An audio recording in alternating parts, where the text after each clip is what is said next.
Dan Perkins Media proudly presents Moms Across America, a program where women can speak their minds openly and freely without fear of reprisal. Moms Across America is about the issues of the day confronting America from a mom's point of view.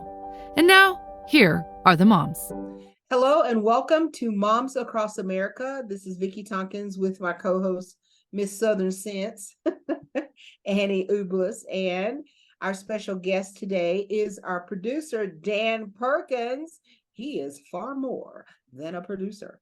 So we're going to interview Dan today, but remember, get your free constitution at ashbrook.org/constitution. And I really want to get right into this because Dan, most of you do not know, moms, that Dan is an author and a prolific one at that. He has written 7 books, and his most current is his 8th, and I think there's a second part to the 8th. Right. And the name of the book that we're going to be talking about today is Sad Eyes, and it's one woman's World War II journey. I got to tell you, Dan, I started reading the book. Yeah. It is one of those kind of books. I love the style of the book that she is telling her story. Right. I love that, first of all. And secondly, I want to go to the next chapter. It's like as soon as I want to get to the next one. And it's, I got to tell you, I'm going to be real honest with y'all right now. It's been a long time that I picked up a book and started reading it and actually wanted to finish it. So don't tell my husband that because he's an author too. You know what? One of the things that everybody who has read the manuscript and interviewed me has talked about is the unusual end of chapter life lessons learned. Yes. The publisher, who's been publishing books for 35 years, has never seen that concept before, ever. And the people who have read it love it. And the reason I wrote it that way, there were a couple of things you need to know about the background of why I wrote this book. I was in the throes of writing my Lincoln book, which is the publisher calls an epic because it's over 238,000 words. Whoa. It'll be 3 books, but I decided what I want. I always want to challenge myself with writing something new and different. So I went to Google and I said, so Google, tell me, what's the favorite genre in fiction in America? Want to guess what it is? I know what it is. Annie, what do you think it is? It would be a woman's story. Vicki? Romance, of course. Absolutely. 2-1 over the second category is romance. The most favorite period of time to read about is World War II. Really? Yes. Number one subject matter, hands down. So I knew that I was going to have to write about romance, and I had to write about it during the Second World War. And that's where I started. But I also, as I was thinking about the story and creating the character, I had a modern day motivation. As the 3 of us have talked many, many times, the persecution that young women and girls go through in the United States. Yes. And it's getting more violent as they get into contact sports like field hockey. And so I decided, where is the women's movement protecting the girls? Why is so much of the transgender program or philosophy focused more on women than men?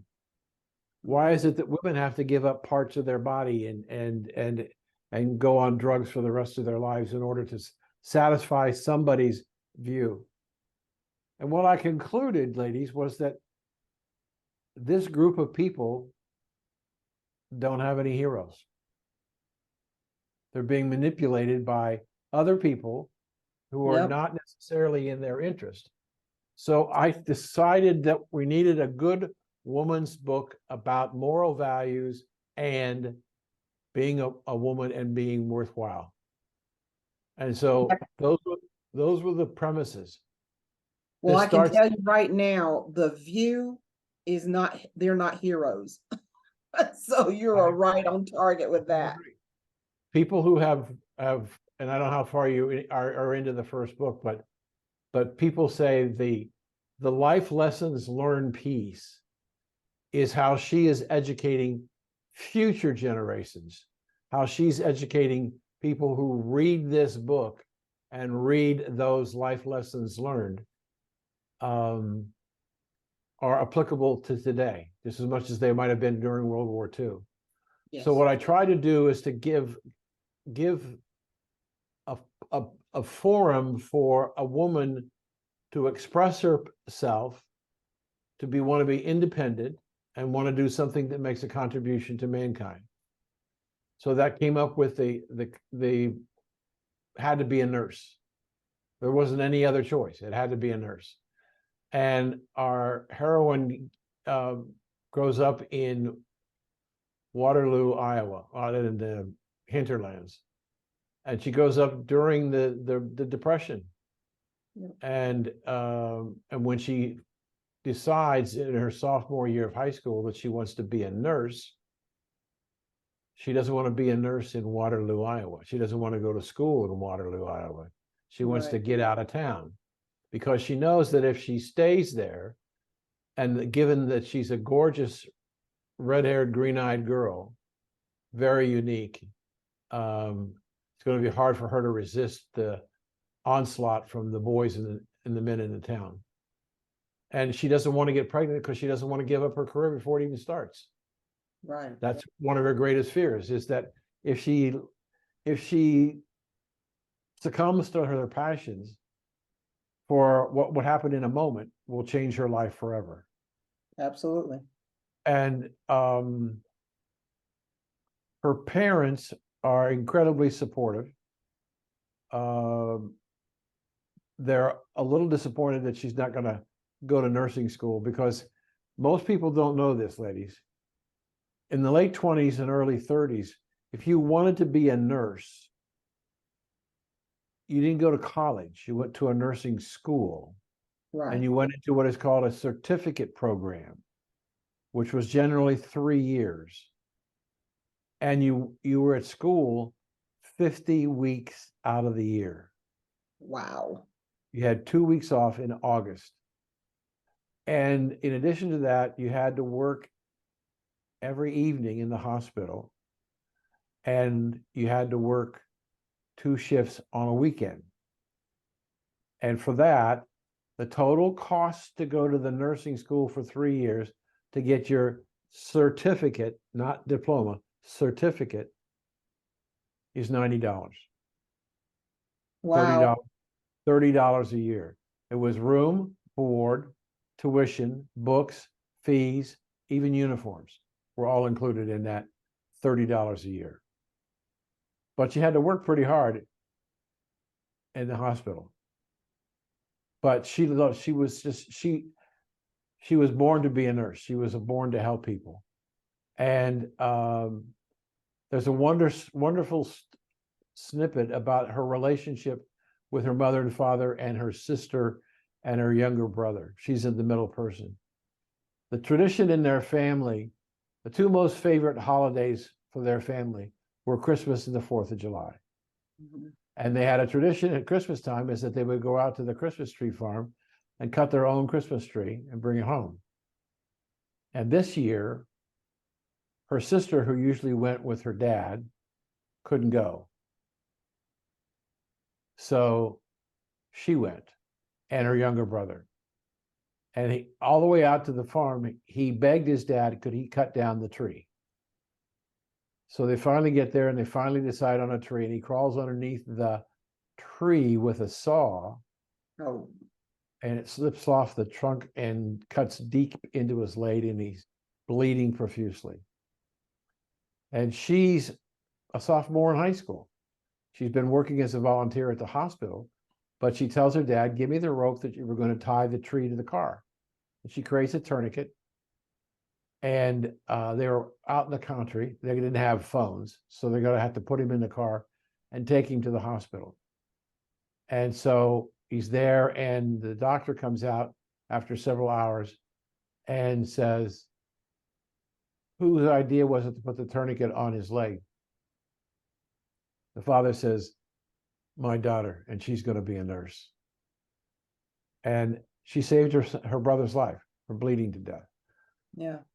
That was one of the things that was important to her, that she had to help people, family, of course, but people they didn't know.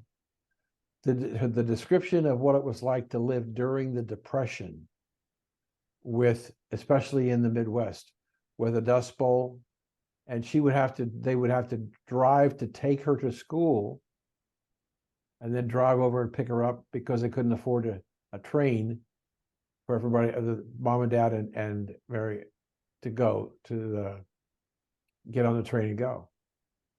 But when they drove almost 11 hours, Wow. they got a good look at what was going on in the small towns in the Midwest, with buildings for sale, houses foreclosed on, Yeah. shanty towns, people wandering the streets. And she lived in Waterloo, and they lived on a street, and at the end of the street there was a park with a big lake in it. And they would go swimming in the summertime and ice skating in the winter. But when she came back home, her first summer, it was a shanty town. There were people that they either lived in tents or built shanties because they couldn't afford to live anywhere else.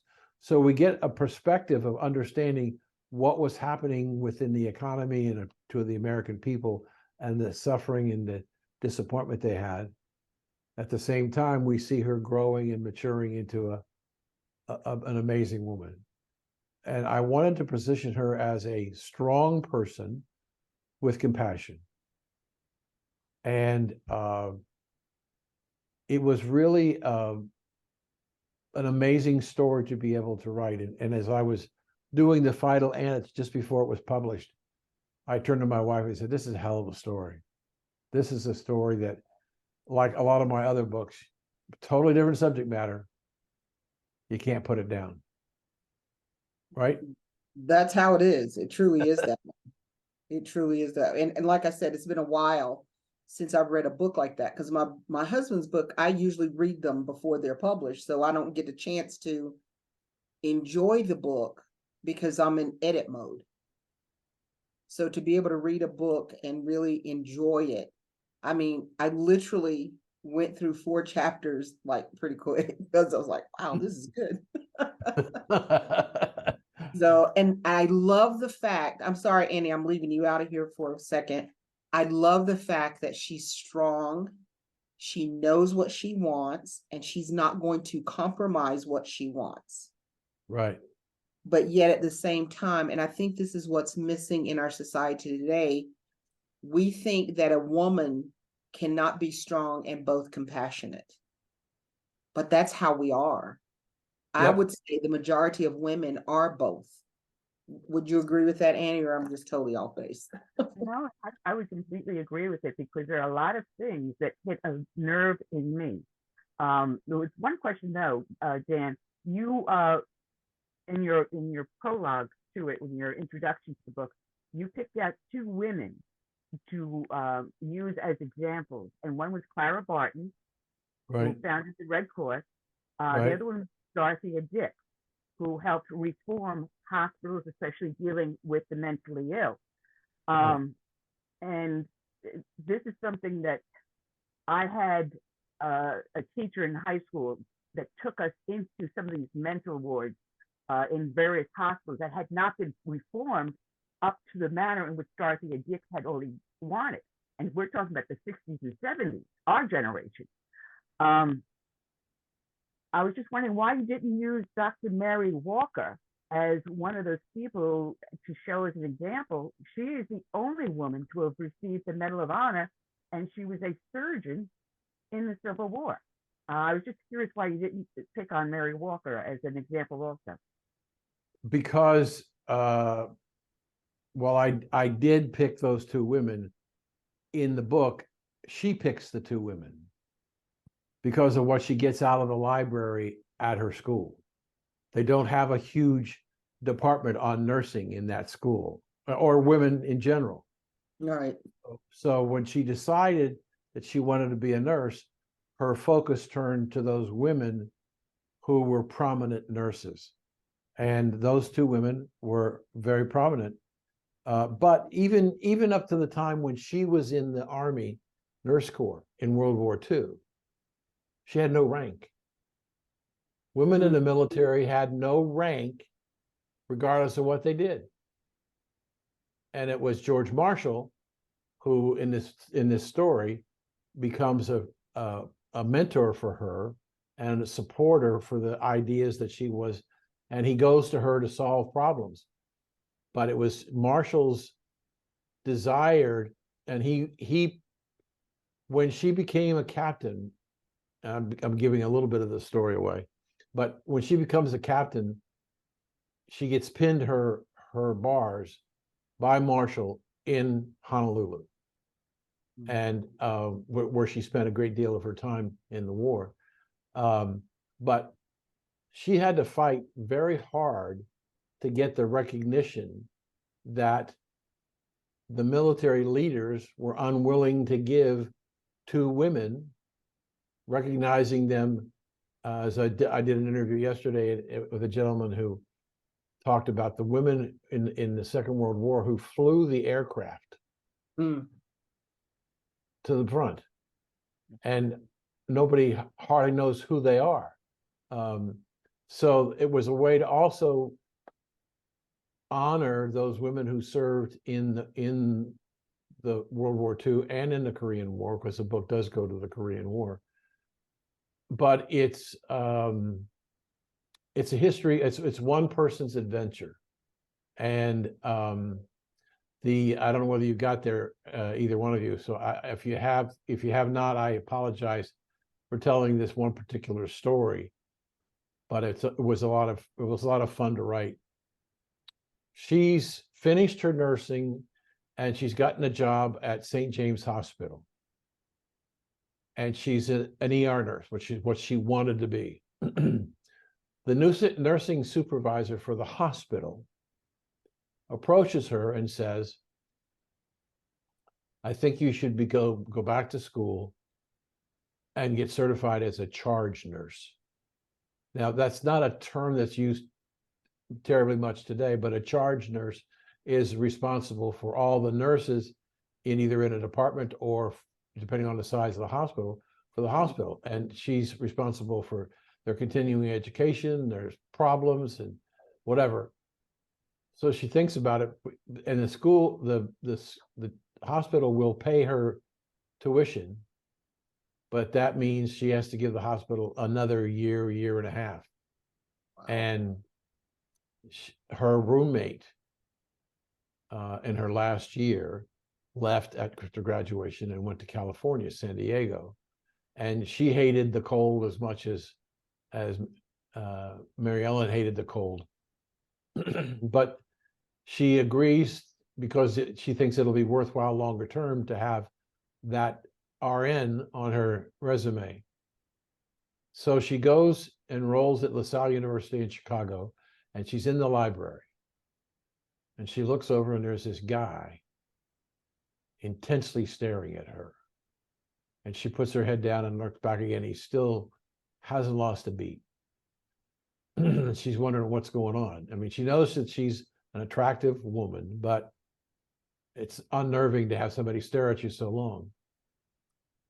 So he finally gets over and comes up over to her, and the first thing he says, "You are the most beautiful woman I've ever seen in my life," which is not a bad opening line.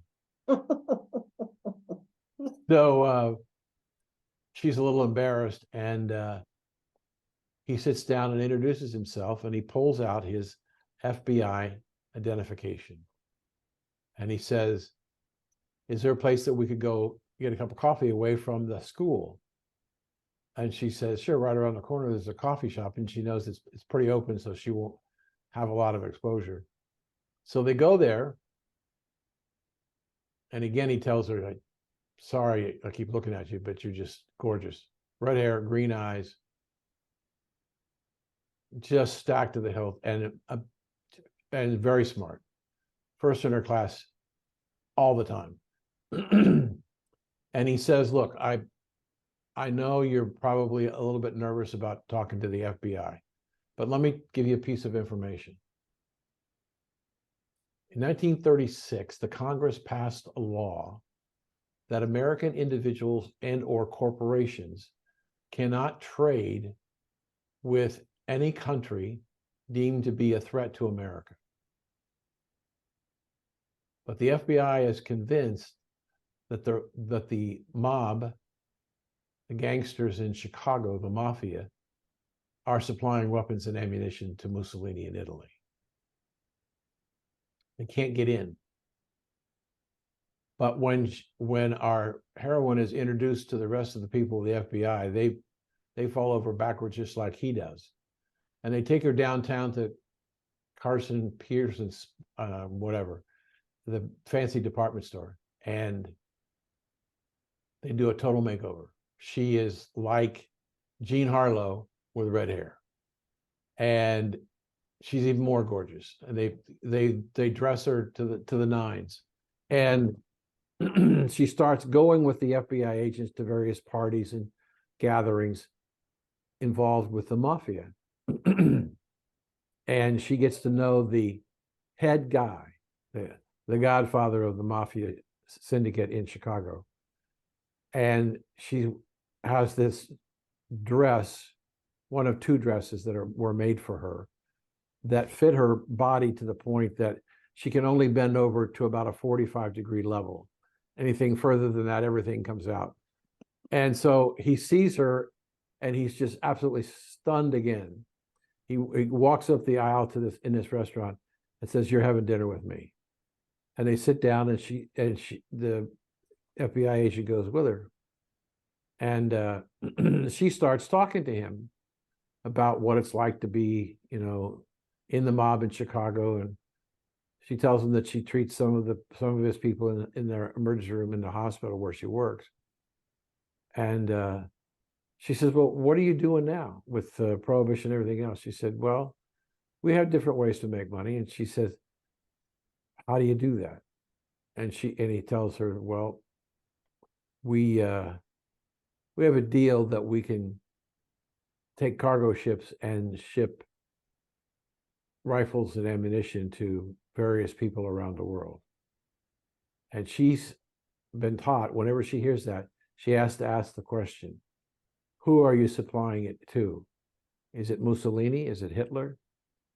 When he says Mussolini, and then she says, "How often do you ship?" And he says, "Every month. In fact, we got one shipment going out tonight on Pier 32. All the doors crash in, FBI agents come in and arrest everybody, including her. And they take him downtown and book them. Of course, they let her go. But she's so tense and so afraid of what happened. She says, "I got to get out of Chicago." So she calls her roommate. She says, "I've got to come, but I don't have a job." She said, "Give me 2 days, you'll have a job. You'll have a job before you get here." So here was a woman who wanted to be a nurse, was studying to be a better nurse, a more practical nurse, but yet she took time to have a little bit of adventure in her life, being an operative for the FBI in the war effort. And I just love that story because it's hysterical. But it's full of those kinds of, it's the discussion of what goes on at the time in the economy, in the towns, in the cities, and what's happening, the poverty. At the same time, there's also wealth because of illegal activity. Right. And her second-year roommate, they both studied very hard. She was first, she was second in the class. And they said, their 2-week vacation, when they came back, they said, we're going to spend a little more time to find acquaintances with men in Chicago and see a little more of the town. And so they meet these couple of guys and they're friendly with them, and they go out and they go to baseball games and dinner. Time for her, both of them, to the whole school to leave the 1st of August. And when they come back, September the 1st, her roommate doesn't come. She's from Brooklyn, and she tries and tries and finally gets her on the phone when she says she's pregnant and she can't come back.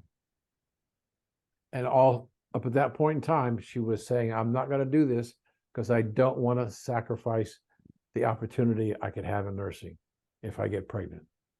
So moral values all over the place. Makes her own decisions. Right. That's good. One of the things I liked about what I read so far too is you pull in the history. You put the history aspect of it within the story that she's telling. And I think that's good too, that people can, when they're reading the book, they're also learning the history that happened in the nation, not just what happened in World War II, but the actual inner workings and what people were going through and some of the history makers at the time. So I thought that was beautiful. And even the adjustments her mother and father had to make in their jobs in order to try and continue to make some kind of money. Right. And I don't know whether you got to the point where the park that they used to go ice skating in and swim in turned into a shanty town, and her parents, while she was away at school, started a soup kitchen for that group of people. And every week they take 12 quart mason jars of soup and 12 loaves of bread to feed the people. Wow. That's beautiful. It's a very, I'm sorry, go ahead. I was going to say, there's so many things that I can relate to that's in the book.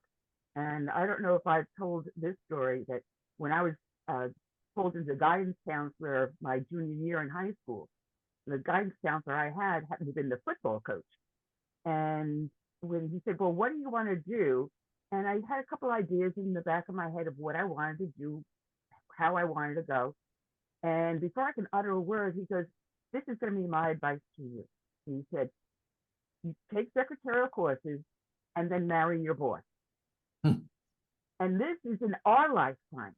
So imagine what this young woman went through to being independent and strong, as well as compassionate. And I went into, graduated high school 2 years later. I'm walking back into the high school for night courses. And my guidance counselor, who's the football coach, was the one that was in charge of the night courses. And he saw me walking in. He goes, Anne-Marie, I'm glad you're taking my advice and taking secretarial courses. And I smiled so sweetly and I said, no, Mr. Hotchkiss, I'm teaching one of your courses.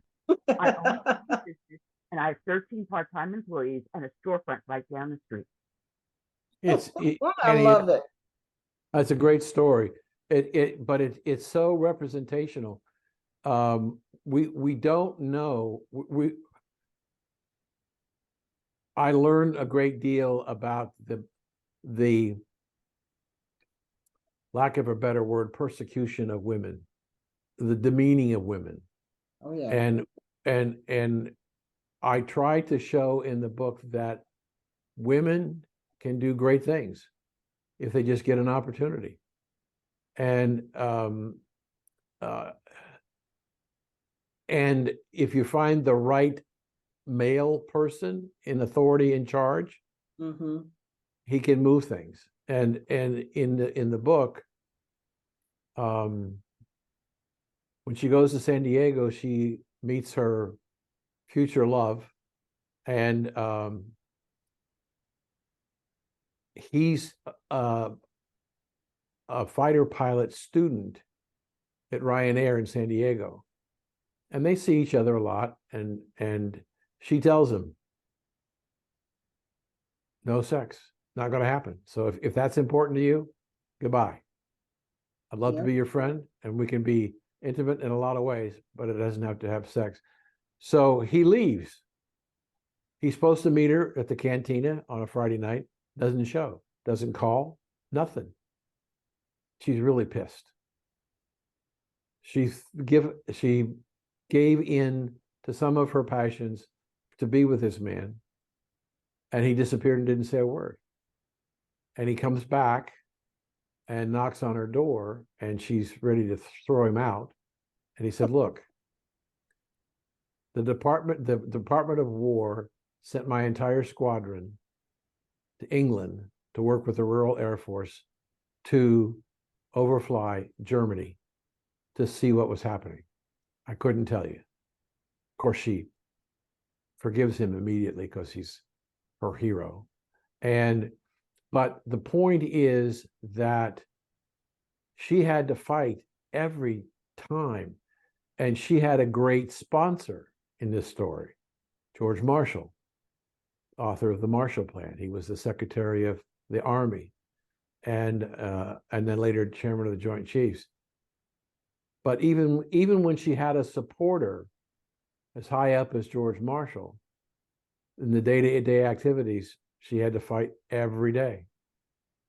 And you wonder what happened? Where did we decide that women were second class? I don't know. I don't either. And I gotta say, I think the struggle for women still exists. It's just a little different than it was then. Just like you were saying early on in the conversation, why is everything about demeaning women today, through this whole transgender type of thing and wanting men to be women. Men can't be women. I hope I'm not babies anybody.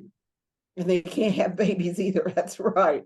And even though that the left says they can. And I know we have different views of moms who watch our show, but the bottom line is this: a woman is a woman, a man is a man, and those differences need to be celebrated, not tolerated, and not changed to make whomever it may be feel better. Because if you ask the average 5-year-old, they can tell you a boy and a girl. They just can. They just know it instinctively. And to try to persuade them that that's not the case is a hard sell. Right. But anyway, I love the book, Sad Eyes. I'm looking forward to reading the rest of it. I'm looking forward to receiving my signed copy. The publisher, both of you. From the author. The publisher sent me a note this morning that UPS is going to deliver them on Friday. Yes, I'm so excited. I've seen the cover and it looks wonderful. Is that a gorgeous cover? Yes. I mean, that is a green-eyed, red-haired, gorgeous Irish lass. I wrote it down in my notes. I just wanted to follow up what you just said, Vicki. I was asked a question similar to what you were asking, and when I talked about the persecution and the demeaning of young girls and women today, what do I think has happened and to cause this? And I gave him my answer, which I will tell you in just a moment. But he said, I didn't even think of that, didn't cross my mind. If we look at our own society today, if we look at what's happening in Israel, how are women being treated? And is it the expansion of Hamas?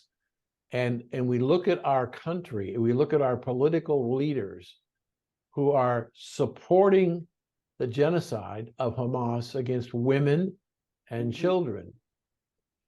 Have they been for many years now, been indoctrinating the American left that the value of women is greatly diminished and it should be men?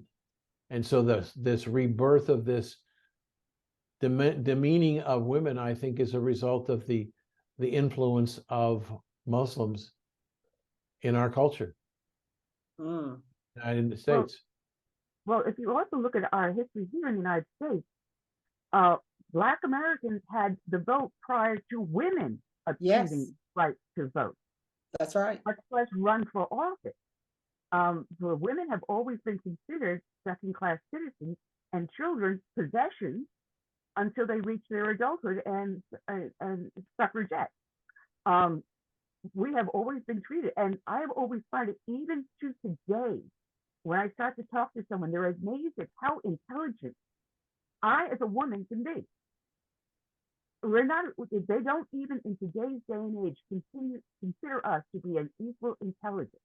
Absolutely. So why do they have now men encroaching in on women's sports and other activities, claiming to be equal to women, but yet refuse to accept women being equal to them? Right. So you have men pretending to be women, advertising women's garments and other items. That's completely Bud Light. I'm talking about other items that some of these men are attempting to advertise. Yes, bathing suits. A woman's bra advertising there's something sexy, not sexy. I'm sorry.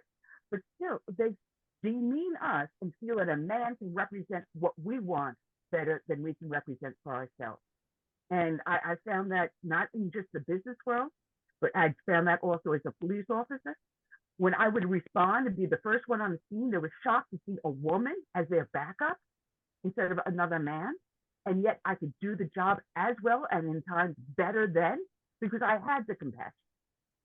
Right. They don't see us as being able to achieve the same status in society. You get a strong woman in politics, and either they cater to the left to keep their position, or they're considered real itches. Exactly. I know exactly what you're talking about in that. Coordination of Marjorie Taylor Greene and others of her political persuasion, like us, conservative and Christian. Yes. No, we're the bad guys. We're evil. We're the fascists. We're the bigots. We're this. We're that. And as Herman Cain says, you know you're winning the argument when they sin against you in the argument. S-I-N. Switch the subject, ignore the facts, and call your names. And call your names. That's it. That's exactly what happens if you are a strong woman. And I got to tell you, I'm going to add something to this, and I don't want to offend anybody, but when you are a strong Black woman, Lord, you come in and you stand your ground. Oh my. And especially when you're operating in a system, sorry, Dan, don't get offended, of what people would consider old white men. It's like, come on, give me a break.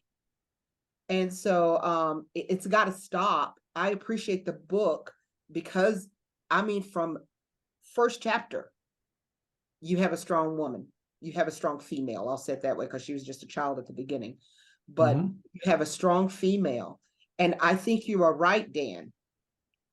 Enough girls are not seeing this in society because they're being told they're less than, not with words, but by the very actions.